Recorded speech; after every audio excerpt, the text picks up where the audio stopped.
Nobody talks about this habit. It does not trend on social media. It does not look impressive from the outside. But study the lives of people who have built real, lasting wealth, and you will find it running quietly in the background of almost every single one of them. And the reason most people never discover it is because it looks exactly like nothing. It looks like a person sitting alone. It looks like a person saying no when everyone else is saying yes.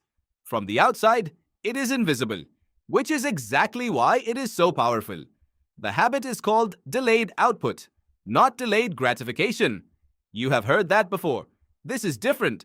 Delayed output is the practice of letting your thinking, your learning, and your compounding work run silently in the background for longer than feels comfortable before you demand a visible result. Almost nobody does it. Almost nobody can. Thomas Corley spent 5 years studying the daily habits of 233 wealthy individuals and 128 people living in poverty. His research found that the most consistent difference between the two groups was not income, not intelligence, not opportunity. It was how they spent their unstructured time. Wealthy individuals used it to think, to read, to reflect. People struggling financially used that same time to consume. Television, social media, distraction. Same hours. Completely different outcomes. Decades later. And here is the trap. The results of that difference are not visible for a very long time. The human brain is wired to demand immediate feedback. When you invest time, you want a return you can measure. The silent habit produces almost no measurable return in the short term. So most people quit before it pays off, they go back to consumption, and the compounding stops. But underneath the surface, something was building. Warren Buffett reads for 5 hours every single day. He has done this for decades. In his early years, he was not famous. He was sitting in a room, reading, thinking, letting knowledge compound. He once described it as rolling a snowball down a long, wet hill.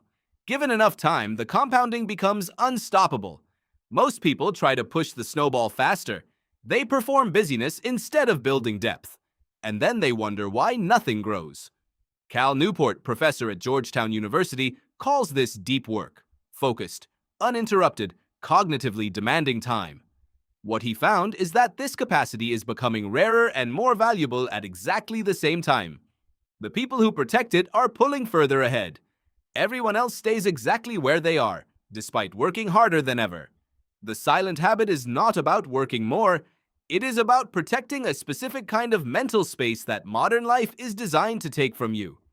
Research from the University of California found that the brain's default mode network, the system active when you are not focused on a task, is responsible for creative insight, long-term planning, and your best decisions. Every time you fill that space with noise and constant stimulation, you shut down the very system that produces your clearest thinking. The rich protect that system. Almost everyone else fills it. In practice, this looks like 1 hour every morning before checking your phone, spent reading something that builds long-term knowledge. It looks like a walk without headphones. It looks like sitting with a difficult problem instead of immediately searching for the answer. It is quiet. It is slow. There is no highlight reel for it. The question is not whether you know this now.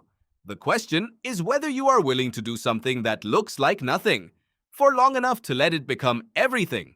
Start today. 1 hour. No phone, no noise, just your mind, given the space it has been waiting for. That is the silent habit. And now that you can see it, you cannot unsee it.